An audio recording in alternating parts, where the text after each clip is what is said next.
अस्सलाम वालेकुम। उम्मीद है आप सब खैरियत से होंगे। इन माय लास्ट वीडियो मैंने आप लोगों को बताया कि अगर आप बेसिक से स्टार्ट करना चाहते हैं और कैसे आप डॉट डॉट डी के ऊपर यूनिवर्सिटी को ढूंढ सकते हैं और फिर उसके बाद आप कैसे उस पर फिल्टर्स लगा सकते हैं, कैसे आप कोई कोर्स को हाईलाइट कर सकते हैं और कैसे आप अप्लाई कर सकते हैं। अब इसमें आपने एक चीज़ को माइंड में रखना है। आपने जब यूनिवर्सिटी फाइनलाइज कर ली ना कि मैं इन इन यूनिवर्सिटीज़ में अप्लाई करना चाहता हूँ, तो आपने देखना है कौन सी ऐसी यूनिवर्सिटीज़ हैं जिनका जो आपको अपने पोर्टल के ऊपर अप्लाई करने को कहती हैं और जिसके कोई चार्जेस नहीं है, जो फ्री है। और कौन सी ऐसी यूनिवर्सिटीज़ हैं जिनको यूनी असिस्ट हैंडल करता है।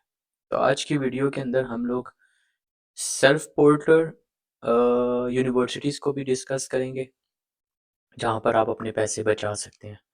और उन यूनिवर्सिटीज़ को भी हम लोग देखेंगे जो यूनी असिस्ट के थ्रू प्रोसीड करती हैं। So let's take an example of this. तो मैंने दो यूनिवर्सिटीज़ ओपन करके रखी हुई हैं, दोनों में डाटा साइंस का कोर्स है।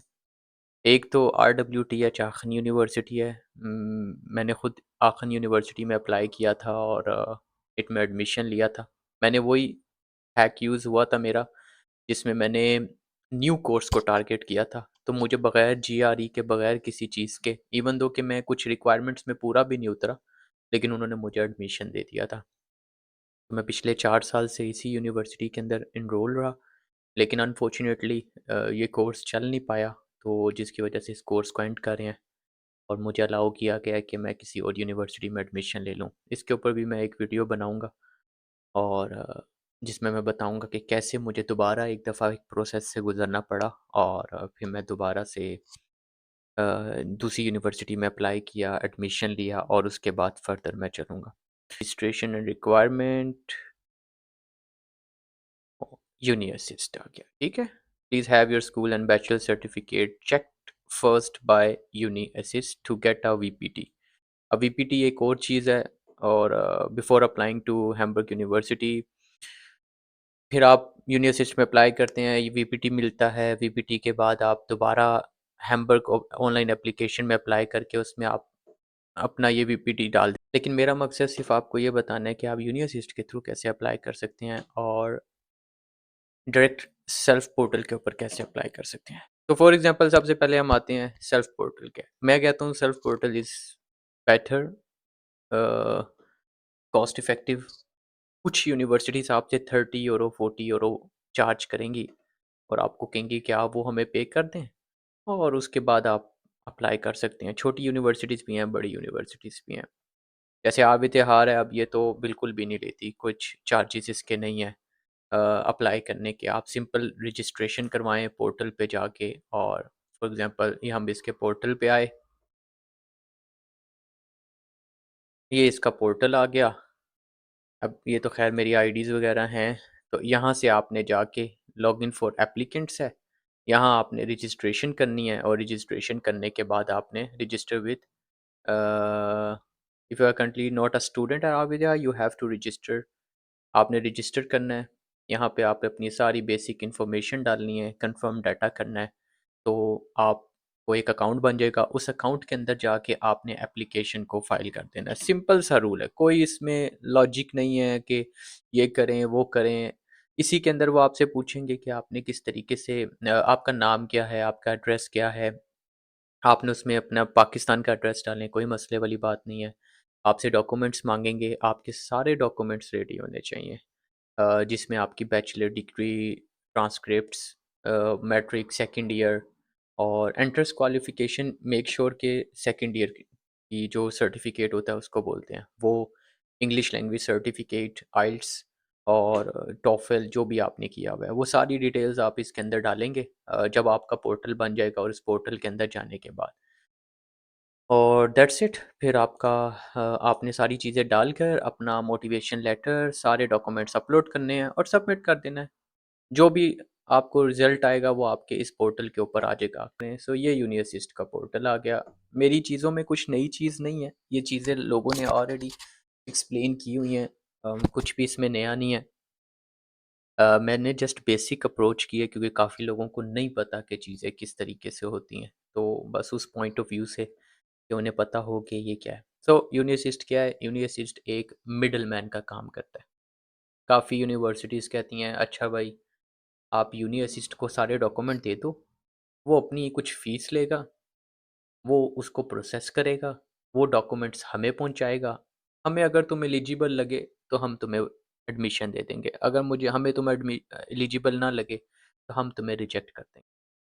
मैंने रिसेंटली 3 यूनिवर्सिटीज़ में अप्लाई किया था और मैंने फर्स्ट टाइम यूनिअसिस्ट यूज़ किया है। जब मैंने शुरू में अप्लाई किया था तब मैंने सिर्फ़ टारगेट किया था विदाउट यूनिअसिस्ट यूनिवर्सिटीज़ को और मैं सक्सेसफुल रहा। इस दफ़ा मैं थोड़ा-सा प्रेशर में था तो मैंने कहा चलो अब मैं यूनिअसिस्ट से भी अप्लाई करता हूँ। तो यूनिअसिस्ट से मुझे कहीं से भी एडमिशन नहीं आया और दोबारा से मुझे एडमिशन आया विदाउट यूनिअसिस्ट के थ्रू। तो मुझे लगता है कि वो अप्रोच मेरे लिए ज़्यादा बेहतर थी as compare to this one. Uni assist सब ईज़ी है, इतना मुश्किल नहीं है। सबसे पहले आपने इसके ऊपर आना है यूनिअसिस्ट के ऊपर आके आपने अपना अकाउंट बनाना है, ठीक है? यहाँ पे आप सारी अपना फ़िल्टर वगैरह डालेंगे, साइन इन पे जाएँगे, आपका अकाउंट नहीं बना हुआ, आप सिंपली क्रिएट न्यू अकाउंट में आप वही ईमेल एड्रेस, पासवर्ड डालेंगे और उसके बाद आपका अकाउंट जनरेट हो जाएगा। जब आपका अकाउंट जनरेट हो जाएगा, अब मेरा अकाउंट बना हुआ है, तो मैंने इसमें साइन इन हो गया। ये मेरी एप्लीकेशंस आ गई जो मैंने अभी तक भेजी थी। ये मेरा अकाउंट आ गया, क्रेडिट कितना है, एप्लीकेशन इन्फॉर्मेशन एंड ये सारी और ये इनबॉक्स आ गया।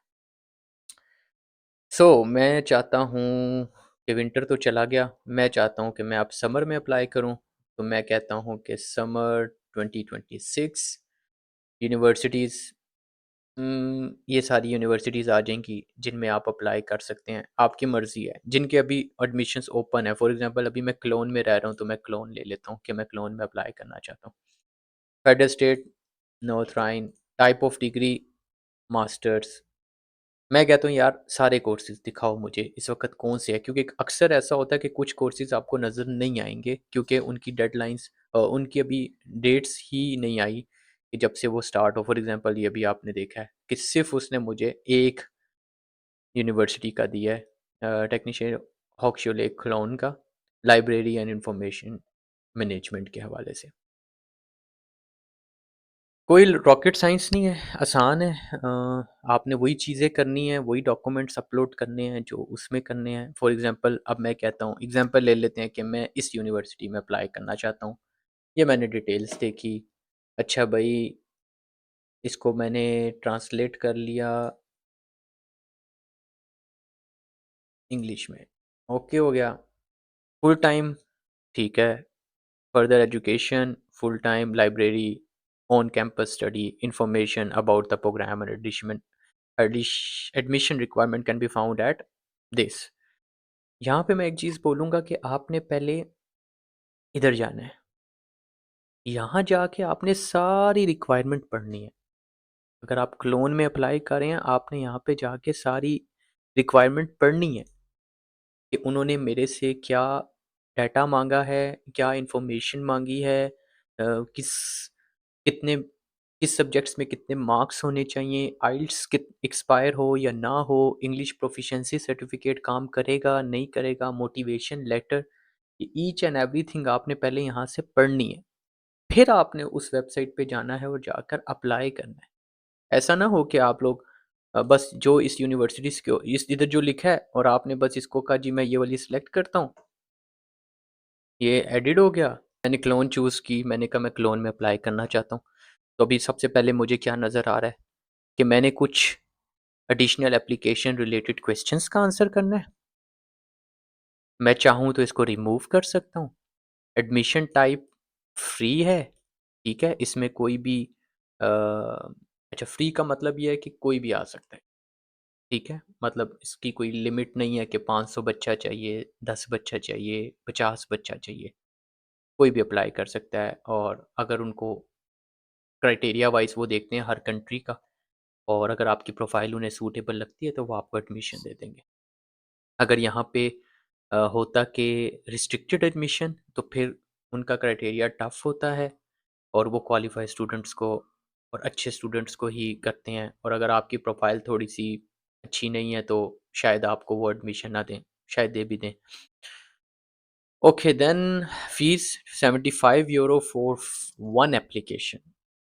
बट अगर मैं इसके साथ और यूनिवर्सिटीज़ में भी अप्लाई करना चाहता हूँ इसी के साथ, तो उस पर यूनिवर्सिटी की फ़ीस €30 होगी। तो फर्स्ट की हमेशा 75, और अगर इससे ज़्यादा करनी है तो 30। तो मैं इसमें ये एडवाइस देता हूँ कि आप कोशिश करें, आप कोई 4-5 यूनिवर्सिटीज़ देख लें, अगर आपका बजट है और आप अफ़ोर्ड कर सकते हैं, और फिर उसके बाद उन यूनिवर्सिटीज़ में आप अप्लाई कर दें। ख़ास ख़्याल रखिएगा कि वो फ्री हों, यानी कि उसमें कोई लिमिट ना हो, चाहे जितने बच्चे आना चाहें आ सकते हो। फिर ये आपके लिए फ़ायदेमंद है, आपकी वन टाइम इन्वेस्टमेंट हो गई। जितने ज़्यादा एडमिशन्स होंगे, उतने ज़्यादा चांसेस होंगे कि आप किसी भी यूनिवर्सिटी में मूव कर दें। जितने कम एडमिशन होंगे, उतने कम चांसेस होंगे कि एम्बेसी से बारी ना आए और फिर आपको वेट करना पड़े, और 100 तरह की प्रॉब्लम्स आ सकती हैं। कुछ यूनिवर्सिटीज़ एडमिशन डेफ़र करती हैं कि अच्छा चलो तुम अभी नहीं आ सकते, तुम नेक्स्ट में आ जाना, कुछ नहीं करती। तो ये भी आपने ख़्याल रखना होगा। हम इसमें सिर्फ़ देखेंगे कि एडिशनल क्वेश्चन में एडिशनल क्वेश्चन में क्या-क्या है, तो स्कूल, आपने जो स्कूल पढ़ा है, आप उसके बारे में इन्फॉर्मेशन देंगे। 2 स्कूल्स में पढ़ा है, या यानी कि मैट्रिक कहीं और से की है, फिर तो पिंडी बोर्ड, पंजाब बोर्ड या जो भी है, वो सारी इन्फॉर्मेशन डालेंगे। यूनिवर्सिटी एंट्रेंस एग्ज़ाम, यानी कि आपने सेकंड ईयर, येस, इसमें name of the university, entrance exam, intermediate, certificate, उसकी डेट और ये सारा कुछ आप यहाँ पे डालेंगे। आपने स्टडीज़ आउटसाइड जर्मनी की है? येस। यूनिवर्सिटी का नाम, period of study, name of country of awarding institution, नाम क्या है, location of Islamabad, Lahore, Karachi, subject कौन-सा था, type of degree bachelor of computer science, आपने कंप्लीट की? येस। कोई और भी आपकी यूनिवर्सिटी थी, किसी और से भी आपने किया है? नहीं किया, तो ठीक है, अगर किया है तो इसके बारे में इन्फॉर्मेशन। अ 3 तरह की 3 भी यूनिवर्सिटीज़ हो सकती हैं, डिपेंडिंग अपॉन इसका आप नो करेंगे, आपने क्योंकि जर्मनी में कोई भी कॉलेज नहीं पढ़ा। नो, नो, तो ये आपका नो में चला जाएगा। अगर आपने किया है येस, तो फिर आपने ये फ़िल करना है, अगर आपने नो किया है तो आपको इसकी ज़रूरत नहीं है। आपने क्या जर्मनी में पढ़ा है? नहीं पढ़ा। अम कुछ लोग ऐसे होते हैं जो उन्होंने ऑलरेडी मास्टर्स कर लिया होता है और वो सेकंड मास्टर की तरफ जा रहे होते हैं, तो ये उन लोगों के लिए है। वो इसको येस करेंगे और अपनी सारी इन्फॉर्मेशन देंगे अगर उन्होंने ऑलरेडी एक मास्टर किया हुआ है। And I think that's enough. Yes, that's all. तो देन ये सारी इन्फॉर्मेशन फिल करने के बाद आपने यहाँ से सेव कर देना है। जब आप सेव कर देंगे, अब आएँगे आप अपलोड माय डॉक्यूमेंट। अब ये मैंने और ऑलरेडी सारे डॉक्यूमेंट अपलोड किए हुए थे क्योंकि मैंने एक यूनिवर्सिटी में अप्लाई किया था। तो कैटेगरी क्या है? अगर आपका वर्क एक्सपीरियंस है, तो आप वर्क एक्सपीरियंस डालेंगे। अच्छा, एक चीज़ का आपने ख़्याल रखना है। एग्ज़ाम्पल ले लेते हैं, मैं क्लोन के लिए अप्लाई कर रहा हूँ, ठीक है? अब मेरी CV Köln, letter of motivation Köln, passport copy normal, school certificate normal, extra information देना चाहें, सर्टिफ़िकेट्स वग़ैरह normal, language certificate IELTS, TOEFL, उसको आपने उसका रीनेम करना है और वो डालना है। एकेडमिक सर्टिफ़िकेट, बैचलर डिग्री, उसको चेंज करना है ट्रांसक्रिप्ट्स में डिग्री में, और प्रूफ ऑफ एम्प्लॉयमेंट या इंटर्नशिप अगर कोई की है तो वो डालनी है। ये 2 चीज़ें मैंने इसलिए आपको मेंशन की हैं कि अक्सर ऐसा होता है कि अ, एक बच्चा जो है ना वो एक ही लेटर ऑफ मोटिवेशन डाल देता है और उसको लगता है कि ये सारे के लिए काम हो जाएगा। नहीं, अब जैसे आप यहाँ देखेंगे, मैंने letter of motivation TH Köln के लिए बनाया। मैंने यहाँ पे ये गलती कर दी, मैंने सिर्फ़ मोटिवेशन लेटर बना दिया। मुझे समझ नहीं आई कि ये क्या था, क्या नहीं था।